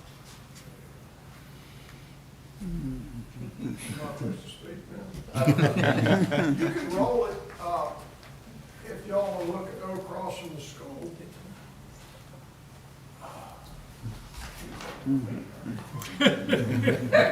Gonna make you work tonight. I've got a compactor, Ronnie King, 250 South US Highway 1. I've got a compactor, we did this school, across from the school, Burns SciTech, when we developed that over there, and we put asphalt millings in and we rolled it. We can, I mean, it wasn't included in my bid because they didn't ask for that. Right. You can compact it, Is there but I don't advantage? know that it'll stay compacted. What asphalt millings does is the sun takes care of it. When it gets real hot in the summertime, it bakes and it just kind of settles down and really compresses as you drive over it. But you can actually compact it, yes. Do you think it's worth the cost, the extra cost? Or, you know, is there an advantage to it, or? Yes and no. It would make the material tighter, you know, when you would compact, just like compacting dirt. You know, if you put it 3 to 4 inches thick, or 2 to 3? Yeah, it was 2 to 3 inches, and you can roll it, you can compact it, yes.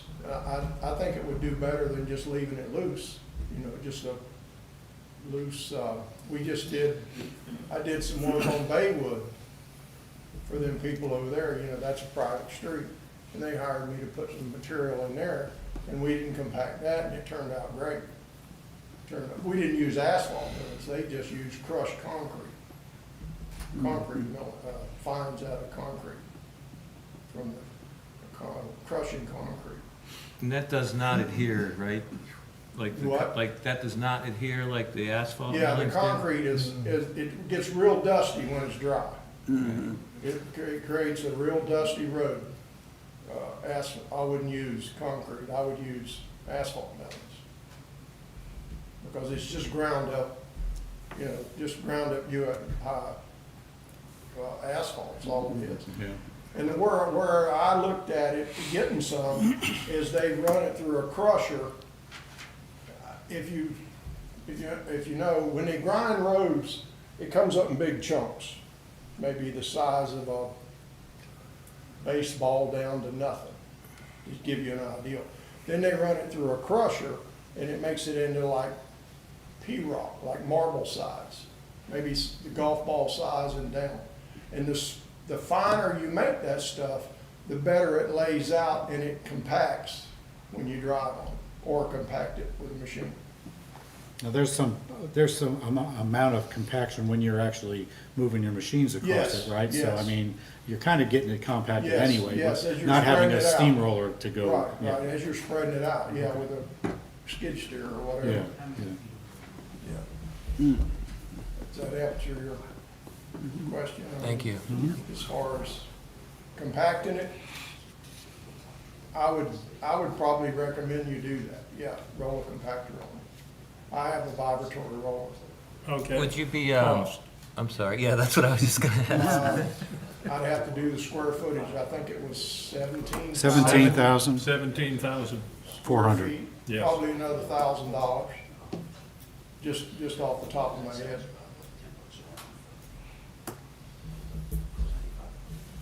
So as this stuff ages, it gets better. Yes, So when you first put it down, if you didn't compact it and like trucks and stuff drove through it, is it possible that they would leave ruts or? no, not necessarily, it doesn't, it's not like a shell road where it washes out, because what happens is you're probably still gonna have to maintain it. I mean, you know, if you put asphalt melons down there, you're probably gonna have to, you know, a year down the road, 6 months down the road, it might erode. It wouldn't wash out, but might get kind of washboardy, you know, tight. You Gotcha. might have to take the tractor and run over it and grade it back down or something.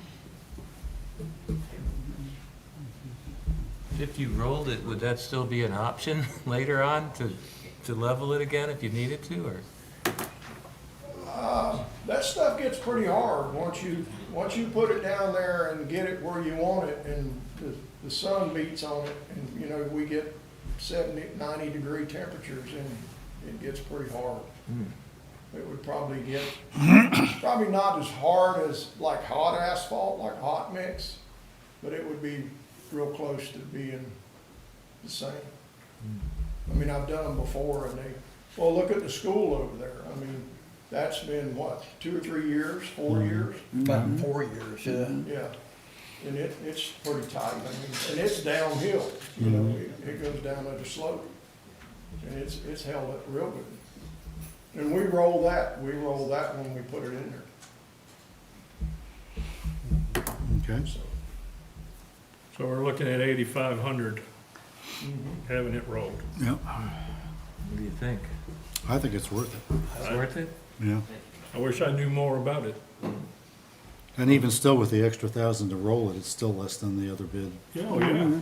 Yeah. to start with, so. Yeah. You need a motion? Yes, sir. And what's your, include in your motion if you're going to want to have it roll it or not, and how much not to exceed. Okay. I have a question for you real quick, because there's only 2 bids, do we have to have a motion to exclude the 3rd bid? I'm not sure if we do or not. We've done it in the No. past. We have done it. I in thought the you past, said- We that's just why I did was a asking. waiver, I right? thought you said we didn't have 3 bids. We didn't have 3 bids, and because we don't have 3 bids and it's over $5,000, I think in the past, like Mr. Catagano said, the commission made an exception to only accept the 2 bids because. Oh, we yeah. Yeah, didn't if you have can't get three. Yeah, if you can't get 'em, you can't get 'em. three, Right? But I know that it was brought up before, when we didn't have 3 bids, that they made a motion to accept only the 2, and that was okay, and then voted on one of the 2 bids. We can do it like that. Yep. I make a motion that we accept just the 2 bids and waive the 3rd. Second. Does that include the extra $1,000 for milling? Oh, we're just waiving the We're just waiving requirement for the the 3rd. bid. Oh, okay. For the 3 Okay. bids. Yeah. All in favor, say aye. Aye. Any noes? Motion passed. Now we need a Now- motion for, I make a motion to accept the King's Landing bid with the additional $1,000 for compacting. I second it. we have a motion and a second. Any further discussion? Call for the vote? Mayor Gibson, Yes. Vice Mayor Lindlaw, Yes. Commissioner McGee, Yes. Commissioner Catagano. Yes. And Commissioner Hyde. Yes. Comments and concerns from commissioners? Vice Mayor? Good news. Good news to report. The Riverside Conservancy was able to plant 500 clams in and around the city observation pier last week. Each clam is supposed to be able to filter 20 gallons of water a day, so that'll help with keeping the lagoon clean. And that was just underneath the pier. right? Around the pier, yeah, around that area. Around the pier, yeah. They just throw them. Yeah. That's how they play. They'll dig their They'll dig way out. That's how, themselves in. yeah, they are. Also, we got a bid the other day for the resumption of the well testing that's gonna come up at the next commission meeting for Indian Harbor Estates, and I have a TPO meeting on Wednesday, and that's all I have. Okay, so far, we've got 98 permits to hook up to the sewer in Indian Harbor Estates. So that's moving in the right direction. Still haven't heard anything from Tallahassee, unfortunately, on the 500,000 for stormwater repair. So that's in the works. Hopefully it'll stay in the works. Commissioner McGee? Yeah, it just goes along a little bit with, I'm a member of the Edgewater Rotary, and Thursday night, our meeting, Kelly McGee from the Indian River Conservancy was there, right? And I handed out to each one of you guys a brochure from the Land and Recreation Grant section and from the Riverside. It turns out that Kelly is one of three free state-funded grant writers that, you mentioned about the free in there. And she's one of the three. I know her, right, very well. Not related, right, but I know her, and she's been in here several times. But I would like permission from the commission or approval to start a dialogue with her about what we gotta do to get our arms wrapped around getting a grant large enough to do some repair work and building up Nancy Cummings Park in there with the engineering, no commitments, I'm not asking for any, layout, it's gonna cost this much, and this engineering firm or whatever, that is just, what do we gotta do to move ahead? Pick her brain. Right, and get our arms wrapped around it so we can logically proceed. And like I say, she's one of three of the free grant writers. So if it's not her that wrote the grant, she knows the other two. Right, and the grant writing itself is free. That's, for those of you that don't know, that's an extremely smart and capable lady. Oh, yeah, definitely. And Kelly's a lawyer too. Yeah. She's, one of the things you don't hear about is that she's one of the few lawyers that is allowed and can speak before the United States Supreme Court. Really?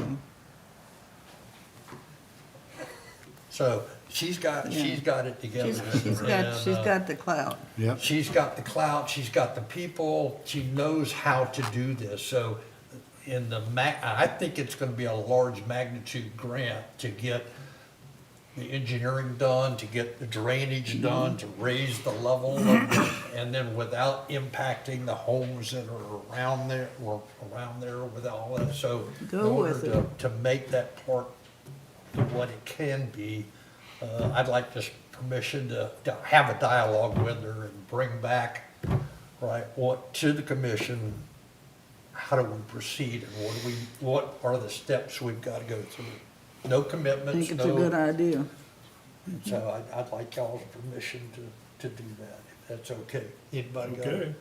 objections to that? And the other thing is that, the Oak Hill, the baseball out there is going great, right? Those kids are having a ball out there, they're playing well.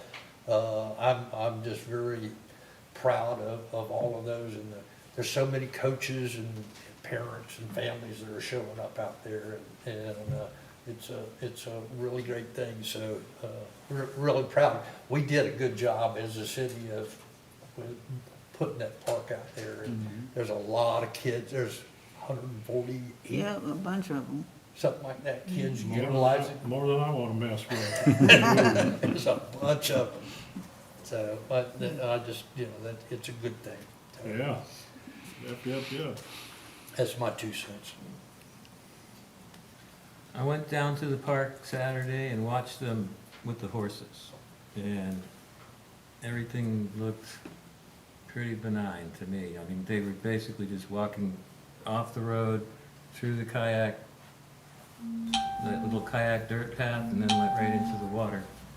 And there was no, like, the horses weren't struggling, the people that were there were people there watching them, and everything looked good to me. I just, I don't know, what Scott has to say about that, but I didn't really see, there was no business being conducted in the park. It was essentially just passing through. And everything looked good. The horses were happy, the people were happy, We used to ride horses all the time through all that. Yeah. That's it for me. Wonder about the newsletter. Has it gone out, or is it going out, or it's just sitting? Newsletter hasn't gone out. Hasn't. It's Well, a lot of people didn't know about the Earth Day. They called me and said, we didn't know about that. We had tires, this, that, and the other. And I thought, well, maybe it went out in the newsletter and I didn't know about it. Because I didn't get a newsletter. It was posted on Out Front. and it was on the They website. don't read out And it was on front. the It was on the website. website too. They don't check the website. What? They call me and complain. There you go. Can I get another piece of nickel? That's why you get the big money. I know. I should be appreciative. That's all. Okay, we need a motion. Mayor, just a second, can I get another piece of a nickel? Piece of a nickel. All right, thank you. I've had a couple of people say they didn't know anything about the trash day. I mean, I sat there for 2.5 hours up there and off, and nobody showed up. I mean, nobody, all right? And I've had several people tell me they didn't know. But, I mean, it's on our website, all right, it's posted out here on the board, and I don't know what else to do to promulgate these kinds of things, all right? But I've had a number of people, and Mr. Bond was one of them that. There's a Facebook page for the city. I don't know. There's a city Facebook And page. does that city Facebook page touch, like, there are some neighborhood pages in Oak Hill, like there's a. Oak Hill what's it and called? more, yeah. Does it link to all of those pages? It doesn't link, unless somebody takes it and puts it on the other one, there is no direct link, no. It'd be Well, nice. you need yard signs, we need yard signs, 'cause That's what I was just gonna say. Yeah, Like like we our- put out the commission signs, we could put those out possibly the week before. But it kind of blew me, I didn't know what else we could do it just blew me away that, like I say, I sat there for 2.5 hours without a single yeah. person coming and putting anything in that dumpster. Yeah, last year when I was up at Ariel, there was only, I think, 1 or 2 people that came the whole 4 hours I was sitting there. Someone put a Pepsi can in right after you left, one Pepsi can, I saw. I picked up a piece of trash that was on the other side of the road and walked over and dumped it and put it in there, so. Something to do. That's all, thank you. Motion. Motion to adjourn. Second. Meeting adjourned. Everybody be careful going home. Thank you.